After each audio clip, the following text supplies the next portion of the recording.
లింగాష్టకం అంటే మనము ఈశ్వరుడిని ఆరాధించేటప్పుడు లింగాష్టకము, బిల్వాష్టకము, చంద్రశేఖరాష్టకము ఇవన్నీ కూడా చెప్పుకుంటాము. శివాష్టోత్తరము, అది లింగాష్టకం. ఏదైనా సరే మనం ఒకటి చేసేటప్పుడు దాన్ని అర్థంతో కూడి మనం తెలుసుకున్నట్లయితే కనుక ఇంకా కొంచెము ఆ భగవంతుడి మీద మనకి భక్తి అంటే కళ్ళెదురుకుండా అలా కనపడుతూ ఉంటుంది కదా. అందుకు లింగాష్టకం యొక్క అర్థాన్ని మనం తెలుసుకునే ప్రయత్నం చేద్దాం. బ్రహ్మమురారి సురార్చితలింగం నిర్మలభాసిత శోభితలింగం జన్మజ దుఃఖ వినాశకలింగం తత్ప్రణమామి సదాశివలింగం. దీని యొక్క అర్థాన్ని తెలుసుకుందాం. ఏ లింగము బ్రహ్మ ఇంద్రాది దేవతలతో పూజించబడుతుందో, ఏ లింగము నిర్మల కాంతితో ప్రకాశించునో, ఏ లింగము జన్మ నుంచి కలిగేటటువంటి బాధలున్నాయో అవన్నిటినీ కూడా తొలగిస్తుందో అటువంటి సదాశివలింగము హృదయంలో ఎల్లప్పుడూ భజించెదను అని చెప్పి దీని యొక్క అర్థము. ఇక్కడ మనం సదాశివ అనేటటువంటి మాట వాడుతున్నాము. సదా అంటే అర్థం ఏమిటి? ఎప్పుడు, ఎల్లప్పుడూ అని. శివ అంటే శుభము, మంగళము అని. అంటే ఎప్పుడూ కూడాను శుభాలను ఇచ్చేటటువంటి స్వామి ఈశ్వరుడు. అందుకని ఆయన్ని సదాశివుడు అనేటటువంటి పేరుతో పిలుస్తారు. దేవముని ప్రవరార్చితలింగం కామదహన కరుణాకరలింగం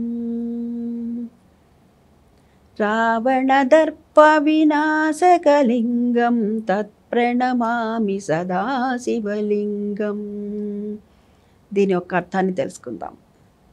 దేవతలు మరియు గొప్ప మునులు పూజించిన కరుణతో నిండినటువంటి కామాన్ని మరియు రావణుని అహంకారాన్ని నశింపచేసే శివలింగానికి నేను ఎల్లప్పుడూ కూడాను నమస్కరిస్తున్నాను. సర్వసుగంధ సులేపితలింగం బుద్ధి వివర్తన కారణలింగం సిద్ధసురాసురవందితలింగం తత్ప్రణమామి సదాశివలింగం. దీని యొక్క అర్థాన్ని తెలుసుకుందాం. అన్ని సుగంధ ద్రవ్యాలతో అలంకరించబడినటువంటి బుద్ధిని పెంపొందించేటటువంటి సిద్ధులు, దేవతలు మరియు రాక్షసులు పూజించేటటువంటి శివలింగానికి నేను ఎల్లప్పుడూ కూడాను నమస్కరిస్తున్నాను. అంటే ఇక్కడ కేవలము దేవతలు మాత్రమే కాదు, మానవులు మాత్రమే కాదు, ఇందులో మనం గమనించినట్లయితే రాక్షసులు కూడాను ఆ శివలింగాన్ని పూజిస్తారు అని చెప్పి ఉన్నది. కనక మహామణి భూషితలింగం పణిపతి వేష్టిత శోభితలింగం దక్షసుయజ్ఞ వినాశనలింగం తత్ప్రణమామి సదాశివలింగం. దీని యొక్క భావాన్ని తెలుసుకుందాం. బంగారు మరియు విలువైనటువంటి రత్నాలతో అలంకరించబడినటువంటి నాగరాజు చుట్టి ఉన్నటువంటి స్వామి, దక్షుడు చేసినటువంటి యజ్ఞాన్ని నాశనం చేసినటువంటి స్వామి సదాశివలింగాన్ని నేను ఎల్లప్పుడూ కూడాను నమస్కరిస్తున్నాను అని చెప్పి దీని యొక్క అర్థము. కుంకుమ చందన లేపితలింగం పంకజహార సుశోభితలింగం పంకజ ఇది మళ్ళా చెప్తానండి. వాగ్దేవి కుంకుమ చందన లేపితలింగం పంకజహార సుశోభితలింగం సంచిత పాప వినాశనలింగం తత్ప్రణమామి సదాశివలింగం. దీని యొక్క భావం, కుంకుమ మరియు చందనంతో అభిషేకం చేయబడినటువంటి తామర పుష్పాల హారంతో అలంకరించబడినటువంటి సమస్త పాపాలను నాశనం చేసేటటువంటి ఆ సదాశివలింగానికి నేను ఎల్లప్పుడూ కూడాను నమస్కరిస్తున్నాను అని చెప్పి దీని యొక్క అర్థం. మనము అనేక సుగంధ ద్రవ్యాలతో అభిషేకం చేస్తూ ఉంటాం, పంచామృతాలతో అభిషేకం చేస్తూ ఉంటాము. అదేవిధంగా ఈ చందనము వాటితో కూడా అభిషేకం చేస్తాము. ఆ తర్వాత స్వామికి ఎటువంటి పుష్పాలను ఇస్తాం మనము అని అంటే కనుక పంకజహారాలు, అంటే ఈ తామర పువ్వుల హారాన్ని స్వామికి మనము సమర్పిస్తాము. దీని యొక్క అర్థం ఇది. దేవగణార్చిత సేవితలింగం భావైర్భక్తిభిరేవ చ లింగం దినకర కోటి ప్రభాకరలింగం తత్ప్రణమామి సదా శివలింగం.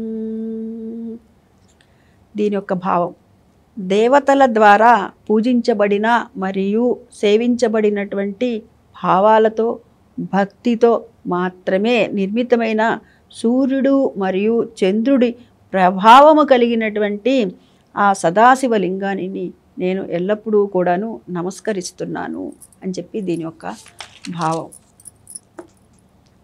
అష్టదళోపరివేష్టితలింగం సర్వసముద్భవకారణలింగం అష్టదరిద్రవినాశనలింగం తత్ప్రణమామి సదా శివలింగం. దీని యొక్క భావం తెలుసుకుందాం. 8 బిల్వ దళాలతో అలంకరించబడినటువంటి సర్వముల నుంచి ఉత్పత్తికరణమైనటువంటి 8 రకాల ద్రవ్యాన్ని నాశనం చేయు సదాశివలింగాన్ని నేను ఎల్లప్పుడూ కూడాను నమస్కరిస్తున్నాను. ఒక్క దళం ఇస్తేనే మనం అంటే 3 ఆకులతో ఉండేటటువంటి ఒక దళం, త్రిదళం త్రిగుణాకారం త్రినేత్యంచ త్రియాయుధం చెప్పుకుంటాం కదా. త్రిజన్మ పాప సంహారం ఏకబిల్వం శివార్పణం, అట్లాంటిది 8 దళాలతో ఉన్నటువంటి ఒకే దీంట్లో 8 దళాలు అంటే 8 ఆకులు ఉన్నటువంటిది 8 దళాలు ఉంటవంటే దాన్ని విశేషంగా చెప్తారు. అటువంటి విశేషమైనటువంటి దళాన్ని నీకు సమర్పిస్తున్నాను స్వామి అని చెప్పి దీని యొక్క అర్థము. సురగురు సురవర పూజితలింగం సురవన పుష్ప సదార్చితలింగం పరాత్పరం పరమాత్మకలింగం తత్ప్రణమామి సదా శివలింగం. దీని యొక్క అర్థము, దేవతలు మరియు గురువుల ద్వారా పూజించబడిన దేవతల పుష్పాలతో నిత్యము ఆరాధించబడిన పరమాత్మకైన లింగం అంటే ఉన్నత పదంలో, అందులో పరాత్పరం ఆ సదాశివ లింగానికి నేను ఎల్లప్పుడూ కూడాను నమస్కరిస్తున్నాను అని చెప్పి దీని యొక్క అర్థము. లింగాష్టకమిదం పుణ్యం ఎప్పటే శివసన్నిధౌ శివలోకమవాప్నోతే శివేన సహమోదతే. అంటే దీని యొక్క అర్థం ఏమిటయ్యా అంటే, ఎవరైనా శివ సన్నిధిలో ఈ లింగాష్టకాన్ని పఠించటం పుణ్యం, వారు శివలోకం పొందుతారు మరియు శివునితో సహా ఆనందించవచ్చు అని చెప్పి దీని యొక్క అర్థము. ఎవరైతే ఈ లింగాష్టకాన్ని పఠిస్తారో శివాలయంలో లేకపోతే ఇంట్లో వారికి శివుని యొక్క అనుగ్రహం కలుగుతుంది. అందులో భావంతో కలిపి అంటే ఇంకా విశేషమైనటువంటి ఫలితం. స్వస్తి.